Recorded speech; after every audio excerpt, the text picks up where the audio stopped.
Ni hao und herzlich willkommen in der Hauptstadt Chinas, Peking. Wir machen jetzt die nächsten 2 Tage Peking mit euch unsicher und das wird alles andere als einfach. Und warum das nicht einfach wird, das seht ihr, wenn ihr dran bleibt. Also viel Spaß!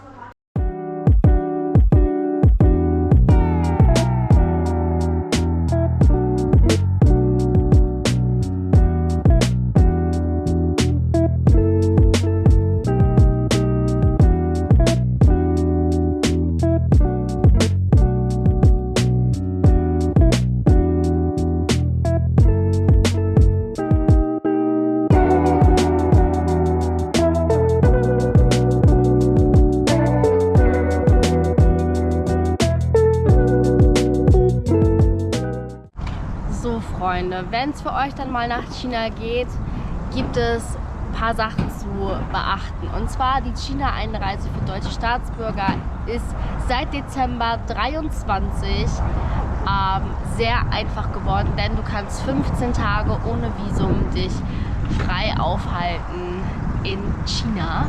Und ansonsten war die Einreise auch super easy. Ihr habt so einen kurzen Zettel ausgefüllt, wo eure Adresse drauf stand, Passportnummer, bla bla bla. So, und dann war auch alles entspannt. Aber dann macht ihr euer Handy an, habt euch vielleicht schon eine SIM-Karte gekauft oder meldet euch im öffentlichen WLAN an und merkt dann, eure ganzen sozialen Netzwerke gehen nicht, eure ganzen Google-Dienste gehen nicht, also Instagram, WhatsApp, Google Maps, Google, geht alles nicht? Ja, da ist nämlich das größte Problem. Ihr könnt diese ganzen Netzwerke nicht nutzen, da China über 60 Websites blockiert hat für alle Leute, die sich dann in China aufhalten. Es gibt nur eine einzige Möglichkeit, wie ihr das umgehen könnt, und das war eine harte Nuss, diese Möglichkeit zu finden.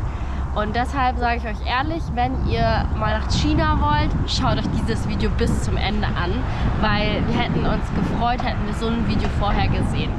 Und zwar gibt es eine App, die eine VPN hat, sogar umsonst, weil wir haben eine bezahlt, die nicht funktioniert hat, leider.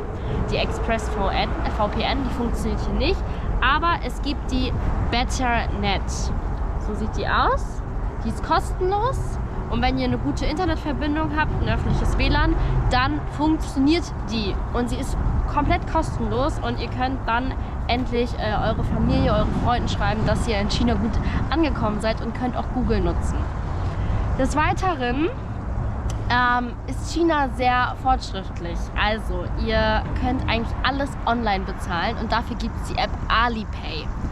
Ihr registriert euch dort, hinterlegt eure Kreditkarte und könnt auf Märkten, in U-Bahn-Stationen, in Taxis, überall damit bezahlen. Das ist praktisch wie Apple Pay in Deutschland. Und ja, wir haben uns jetzt erstmal ein Taxi gerufen. Da gibt es auch das große Problem. Wir haben uns nämlich eine eSIM geholt für gutes Internet. Du bekommst aber bei einer eSIM keine mobile Telefonnummer. Brauchst aber, um dir ein Taxi zu rufen, eine mobile Telefonnummer. Genau, da ist schon wieder ein nächstes Problem. Wir waren einfach mal so frei und haben einfach mal an der Rezeption gefragt, ob uns einfach jemand mal seine mobile Nummer geben kann zum Verifizieren. Und jemand haben wir da getroffen, der so nett war in der Lobby, und der hat uns das dann eingetragen. Und jetzt konnten wir uns endlich ein Taxi rufen. Ja, so viel dazu, wenn ihr gerade angekommen seid. Wir werden euch im Laufe des Videos immer wieder mal ein paar Sachen erklären, die wichtig sind für euren Aufenthalt in China. Jetzt warten wir erstmal auf unser Taxi.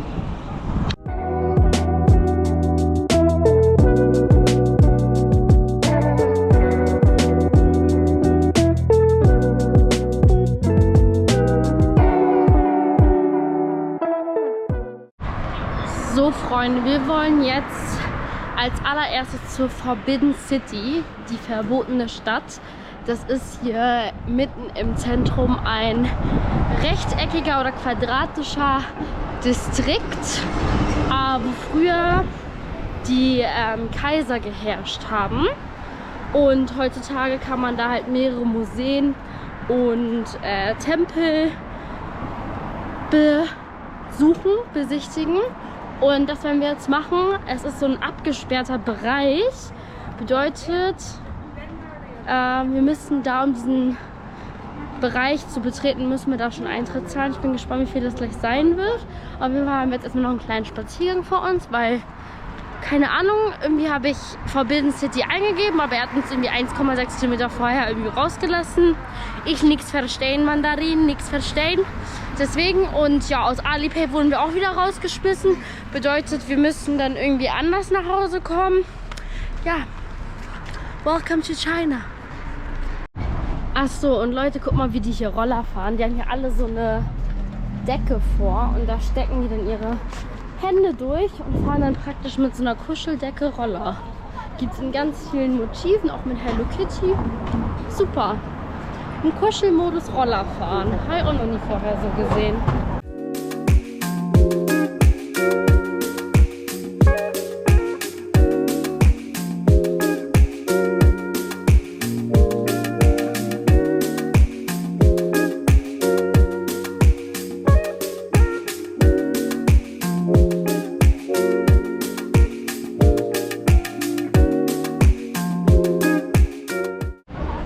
So, wir sind jetzt drin. Der Eintritt hat umgerechnet 1,28 Euro gekostet. Und wir wurden am Eingang kontrolliert. Also ihr solltet unbedingt eure Reisepässe mitbringen, denn die werden kontrolliert.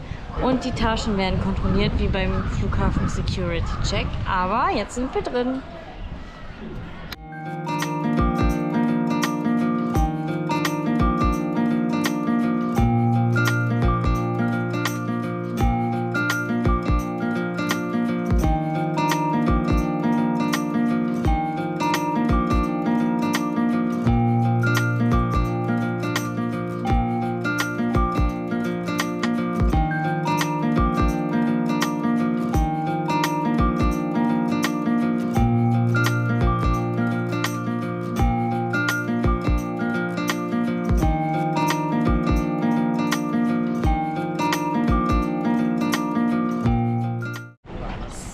Das, was wir euch gerade gezeigt haben, das war nicht die Forbidden City, wie wir selbst dachten.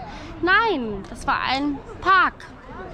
Jetzt gehen wir zur Forbidden City. Ne? Da ist irgendein kleiner Fehler unterlaufen. Das passiert den Besten. Leute, ich sag's euch, es ist nicht so einfach hier ohne Google Maps. Diese Apple Maps Karte hat uns irgendwie falsch geleitet, sage ich nur dazu. Doch.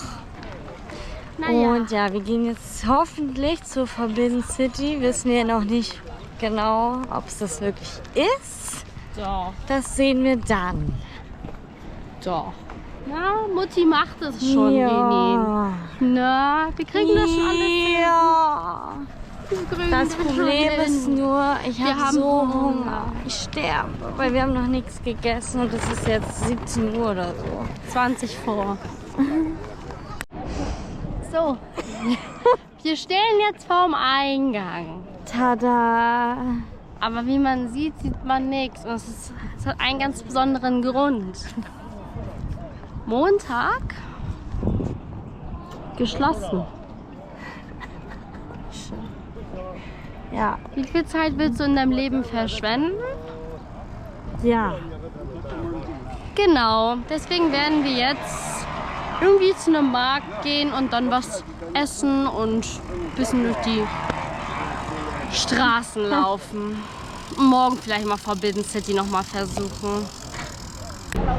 Hallo, wir Hallo. sind jetzt bei der APM Mall gelandet. Zufällig, weil eigentlich wollten wir die Metro nehmen und zu so einer bestimmten Straße fahren. Das machen wir auch noch. machen wir, aber jetzt gucken wir erstmal, ob wir hier was zu essen finden. Und Leute, schaut euch das an, wie riesig das einfach ist. Oh mein Gott. Wild. Sieht voll Einfach schön wild. aus. Schön und riesig. Und hier ist so eine riesige Fußgängerzone.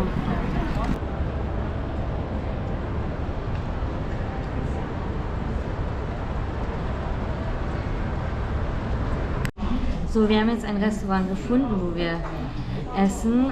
War nicht ganz leicht, weil irgendwie wirklich fast alles auf Chinesisch war. Genau, wir haben jetzt hier eine scharfe Suppe mit Gemüse und einmal gefüllte Dumplings.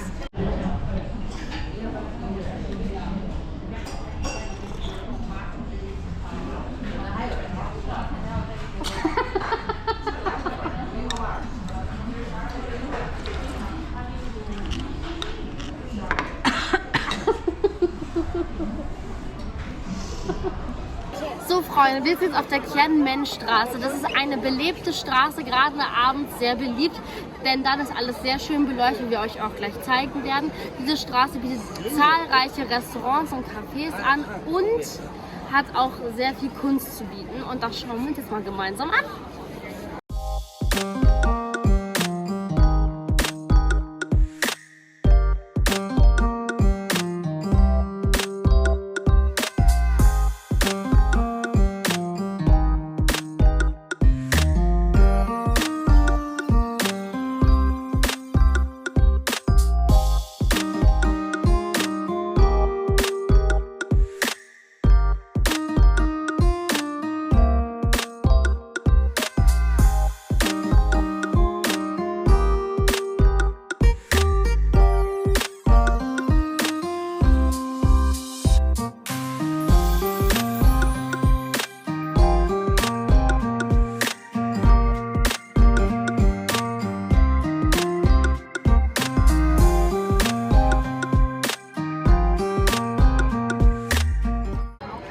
So Freunde, wir haben uns jetzt hier kandierte Weintrauben geholt. Probieren wir jetzt mal. Das sind ja so Riesenweintrauben, Alter. Schmeckt richtig geil. Willst du? So Freunde, wir sind jetzt in so einem Nougat-Laden gelandet, wo wir uns komplett durchprobieren können. Yellow Peach Nougat, Chocolate Nougat, Durian Mango, Oreo Nougat, Peanut, Oreo Nougat. Ja, Matcha Nougat. Hier gibt's alles. Wow. Blueberry Nougat. Probier mal. Was hast du probiert? Richtig geil. Geil. Wir Und jetzt probieren noch uns jetzt durch. Oreo. Oh, noch geiler. So Leute, wir haben es jetzt 20:30 Uhr und es sind 14 Grad. So kalt hatten wir es seit 8 Monaten nicht mehr.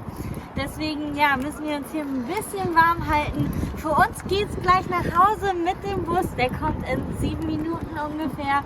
Und ja, wir hatten einen tollen Tag heute. Und mal schauen, was wir morgen alles so erleben. Und jetzt halten wir uns ein bisschen warm.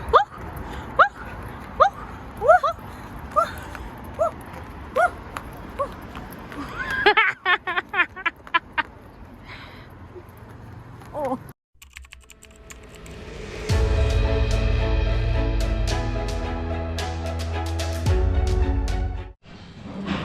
Guten Morgen, Leute. Ja, ich weiß gar nicht, wo ich anfangen soll. Ich versuche mal bei heute Morgen anzufangen. Also, wie ihr gesehen habt, waren wir ja gestern noch am Bus und sind dann nach Hause gefahren, sind dann relativ früh schlafen gegangen, denn heute steht etwas Großes auf dem Plan, und zwar sind wir in Peking und natürlich wollen wir auch die chinesische Mauer besichtigen. Ja? Dass das Ganze sich aber so schwierig gestaltet, damit hätten wir nicht gerechnet. Wir haben im Voraus eine Tour gebucht zur chinesischen Mauer. Das ist eine Busfahrt von Peking Zentrum zur chinesischen Mauer und wieder zurück mit Lunch.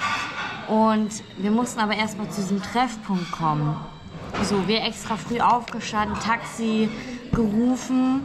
Und was ist? Das Taxi braucht einfach 1,5 Stunden und wir kamen eine halbe Stunde zu spät, weswegen wir den Bus verpasst haben.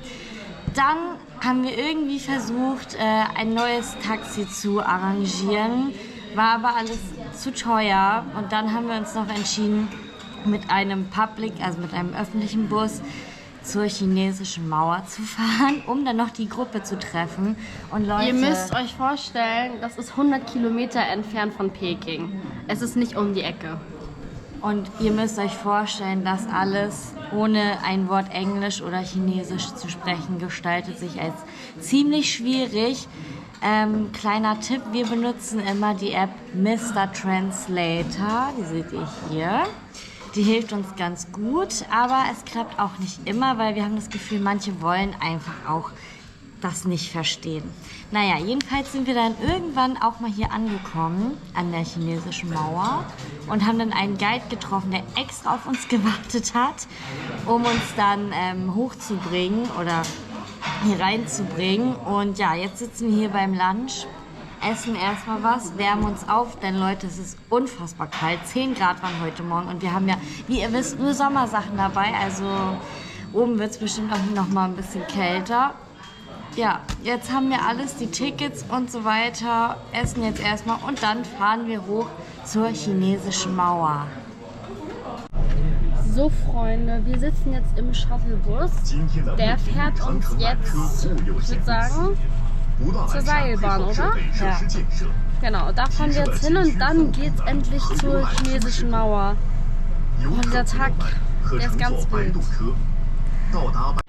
Für mich ist es das. Free Wi-Fi? No Drone Zone. In einem Land, wo DJI erfunden wurde. Na, da schauen wir doch mal, ob das hier eine No-Drone-Zone ist, ne?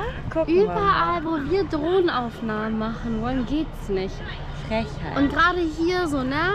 Diese Scheiße kommt von hier. Was ist das? Hallo, liebe Grüße von uns. Leute, Guck mal, wo wir sind. Wir sind auf dem Weg zur chinesischen Mauer. guck mal. Da fahren wir bald runter. Nachher. Da kommen die an. Geil, mit der Bobbahn geht's runter. Es gibt 2 Wege, die man hier aussuchen kann. Beides kostet jeweils 17 Euro. Einmal Eastside und einmal Westside. Wir nehmen jetzt die Eastside. Da fährst du halt mit einer Bobbahn runter. Das fand mir cooler als mit so einer normalen Seilbahn. Bisschen peppiger. Bisschen was für die Mutigen unter uns. Bisschen was für einen Spaßfaktor nochmal. Bisschen was für einen Neben der ganzen Adrenalinfaktor. Kultur. Genau, wir Ja. melden uns, wenn wir wieder oben sind. Ne? Genau, wir fahren jetzt hier noch ein gutes Stück.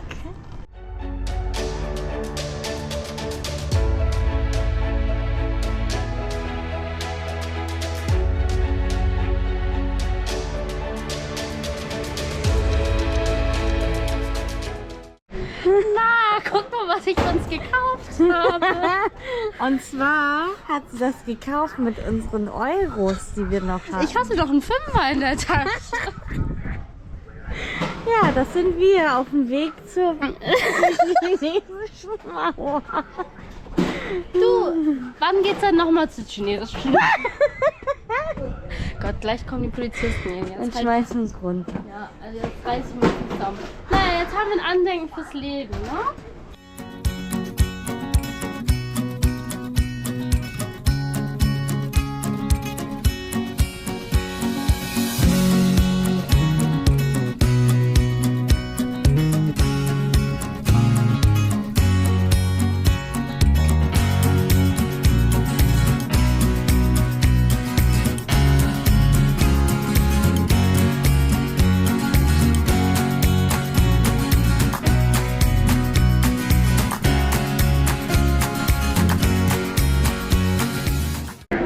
Wir machen uns jetzt wieder auf den Weg nach unten, aber nicht irgendwie, ne? Ihr kennt uns ja.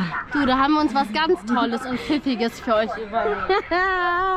Wir fahren nämlich mit der Bobbahn. Ja, genau, ihr habt richtig gehört. Wir fahren jetzt von der chinesischen Mauer mit der Bobbahn runter. Du, was macht man sonst an einem Dienstagnachmittag?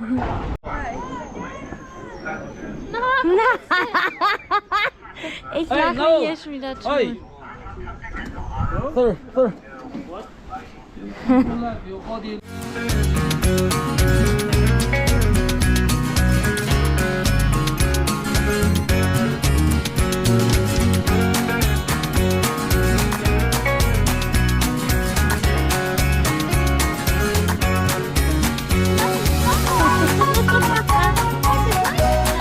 auch. Aber immer was von dir anhalten. So, wir sind ja gerade mit der Bobbahn runtergefahren. In was für einem Tempo, Leute, ihr könnt euch das nicht ausmalen. Wir sind fast rückwärts die Bahn wieder hochgefahren, so lahmarschig waren die vor uns. Also ich weiß nicht, ob das die Rentner-Bobbahn war, aber das ging gar nicht. Also Ja, man sollte schon einen Bobbahn-Führerschein haben, Ja. wenn man das fährt. Da sollte man schon Wissen mitbringen. Das Und nicht denke hier. ich auch. Guten Morgen, Freunde. Ja, nachdem wir gestern die chinesische Mauer verlassen haben und wieder zurück nach Peking gefahren sind, sind wir auch direkt wieder ins Hotel gegangen, weil es einfach schon so spät war und dunkel und ziemlich kalt. Und ja, die ganze Tour hat pro Person 39 € gekostet und hat beinhaltet die Busfahrt hin und zurück, einmal Lunch und dann noch Shuttlebus und Seilbahn den Berg rauf und wieder runter. Und ja, wir können es echt empfehlen. Es ist ein einmaliges Erlebnis auf jeden Fall, die chinesische Mauer mal zu sehen. War cool, hat uns Spaß gemacht. Aber wir können euch auch empfehlen, die Tour nicht zu buchen und einfach selbst mit dem öffentlichen Bus ab Peking Ja, hinzufahren. das geht auch. Weil ihr könnt euch das Essen sparen. Also es ist natürlich nice, dort was zu essen, aber da gibt es auch genug Möglichkeiten. Subway, Burger King ist alles vor Ort. Also das ist gar kein Problem und es ist viel günstiger, mit dem Bus dorthin zu kommen. Oder ihr nehmt natürlich ein Taxi, aber das ist deutlich teurer. Da sind wir auch schon bei dem Thema Verkehrsmittel. Dieses Video ist ja eher so ein Travel Guide für euch, wie ihr durch Peking von A nach B kommt, als jetzt ein Vlog, was ihr sonst von uns kennt. Da es ja einfach so viele Sachen hier zu beachten gibt. Ja, wir haben für uns jetzt, weil heute ist unser letzter Tag hier in Peking, heute Abend geht unser Flieger, haben für uns herausgefunden, dass das Busfahren am einfachsten ist. Ganz einfach erklärt, für Taxifahrten, die du günstig erwerben möchtest, brauchst du eine App. Und um die App zu haben, brauchst du eine chinesische Mobilfunknummer, die wir nicht haben. Das ist schon mal Punkt 1, warum wir kein Taxi empfehlen. Denn Taxis, die du an der Straße abfängst, die betrügen dich so hart, die haben da utopische Preise genannt. Die sind unglaublich. Dann Punkt 2, die Metro U-Bahn, die wir auch mal und wieder benutzt haben, die wir aber auch nicht so 100% empfehlen können, da auch dort eher Online-Bezahlungen genutzt werden mit dem Handy und nicht immer jemand dort arbeitet. Also ihr die Gefahr auch irgendwie eingeht, keinen dort anzutreffen und kein Ticket dann zu bekommen. Und deswegen fahren wir öffentlichen Bus, denn da kannst du mit Barbezahlung und Kartenbezahlung durchkommen und es kostet im Schnitt von Daxing, was etwas weiter entfernt ist vom Main Center. Hier in den Main Center kostet es immer so 30 bis 40 Cent pro Person, wo wir uns wirklich nicht beschweren können. Also es dauert vielleicht etwas länger, aber durch die Busfahrt seht ihr ja auch ein bisschen was von der Stadt. Also ja, Wir lieben es. Busfahren können wir empfehlen. Und jetzt gehen wir jetzt nochmal, jetzt sind wir nämlich da, versuchen wir den zweiten Versuch in die Forbidden City, verbotene Stadt. Na? Schauen wir mal, was wird. Schauen wir mal, was wird. Leute, vergisst bitte nicht euren Reisepass immer bei euch mitnehmen, wenn ihr in China unterwegs seid. Ihr werdet so oft kontrolliert. Die Polizei- und Militärpräsenz ist hier wirklich extrem. Weswegen ihr ohne Reisepass echt verloren seid, besonders wenn ihr halt irgendwie was besichtigen wollt. Deswegen, ja, auch jetzt gerade wurden wir wieder kontrolliert und jetzt geht's hoffentlich endlich rein.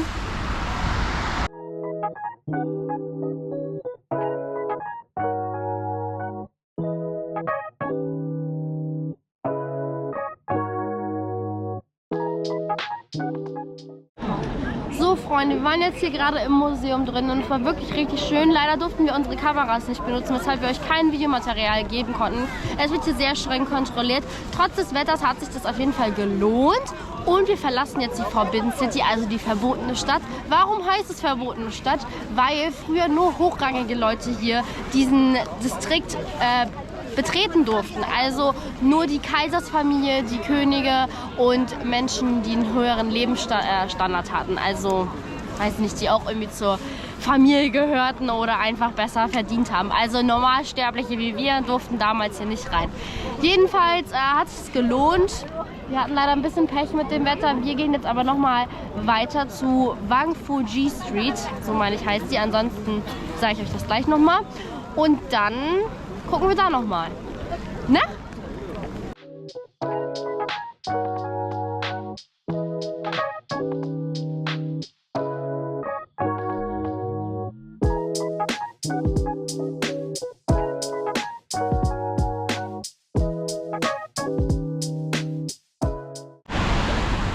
So Freunde, ich probiere jetzt etwas, was mir in mehreren Vlogs empfohlen wurde. Das ist hier irgendwie sowas. Es sieht wie Ayran aus, das ist ein Milchgetränk, ich habe aber keine Ahnung, was es ist. Es kostet auf jeden Fall 5 Wang. Wang.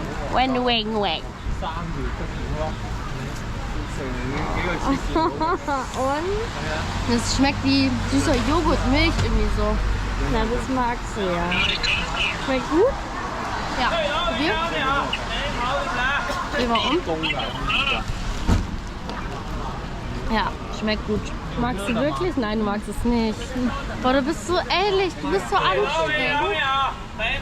Schmeckt nach Joghurt, aber ein bisschen im Nachgeschmack ein bisschen salzig. Ja, das mag sag ja wie Ayran und Buttermilch. Ja, dann Prost, ne? So Freunde, wir sind jetzt auf der Wangfujing-Straße, eine belebte Einkaufsstraße, wo eine Mall sich befindet, viele Einkaufsmöglichkeiten. Abends sind hier auch viele Straßenstände, wo man sich durchprobieren kann. Hier sind auch Luxusbrands wie Cartier, Gucci, Armani etc.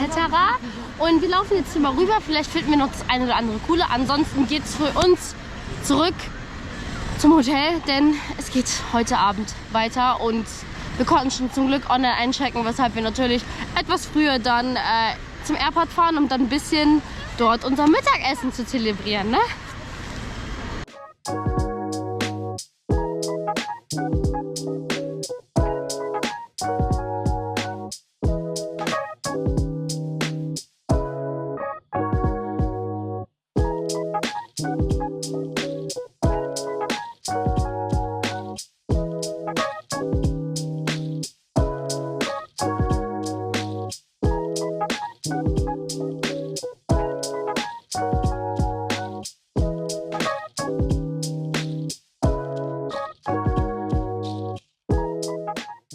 So Freunde, wir sind jetzt am Flughafen von Peking, denn für uns geht es in ein paar Stunden raus aus China.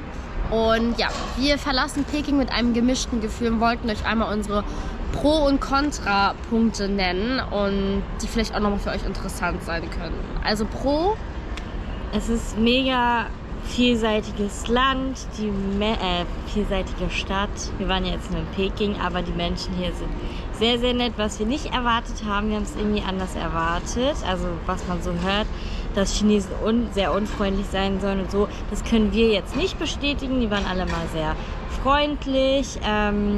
Es ist sehr sauber, die Stadt. Also muss ich schon sagen, hier liegt nicht eigentlich kaum. Ich habe gar keinen Müll auf dem Boden gesehen, ehrlich gesagt. Und ja, Peking hat unheimlich viel zu bieten, also was Aktivitäten und Kultur auf jeden Fall angeht. Ja.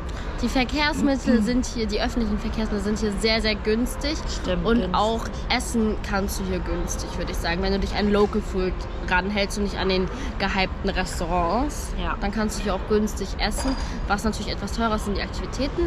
Da kommen wir auch schon zu unseren Kontrapunkten. Es ist sehr touristenunfreundlich und das ist wahrscheinlich auch das größte Problem, was einem direkt so im Kopf rumschwirrt, wenn man nach China möchte.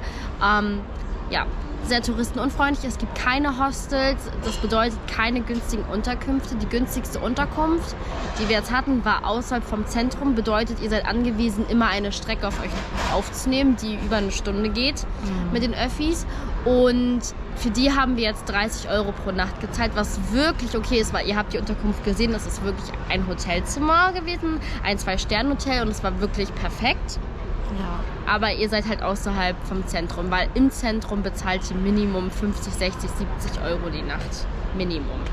So, dann negativ, ja, ihr habt natürlich keinen Zugriff auf eure Netzwerke, die ihr zu Hause tagtäglich nutzt vom Handy aus. Sei es Google-Dienste, sei es eure sozialen Netzwerke. Es sei denn, ihr habt ein iPhone und die VPN BetterNet, die kostenlose.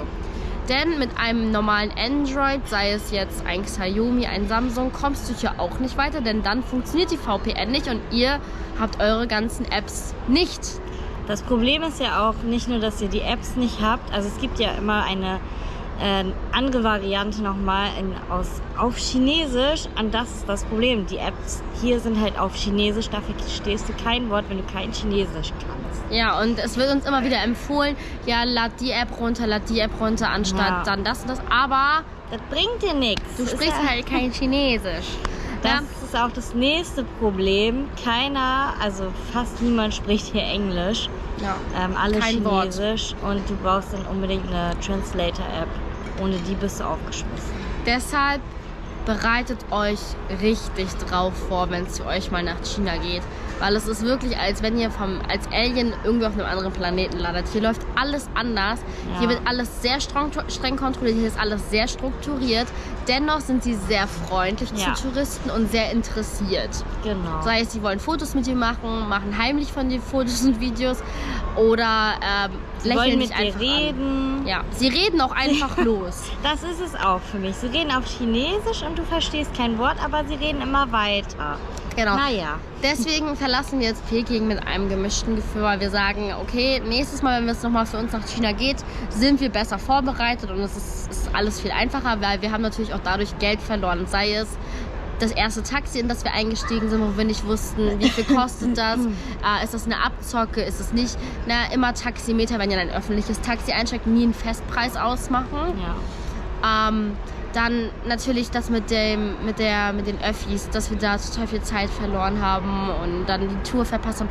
Also es wurden uns schon Steine in die Wege gelegt, aber ich glaube, wir haben uns trotzdem einen guten ersten Eindruck von Peking verschaffen können und wir hoffen, dass wir euch das auch so ein bisschen mitbringen konnten über dieses Video. Und ansonsten, sind wir eigentlich froh, dass es für uns morgen wieder in die normale Zivilisation geht, wo wir wieder alles wie gewohnt nutzen können. Ja. Wo wir dann sind, das wisst ihr ja eigentlich, wenn ihr unser letztes Video geschaut habt. Unser Storytime Tuesday. Ja. Ansonsten seht ihr das halt nächstes Mal. Genau. Bis dann!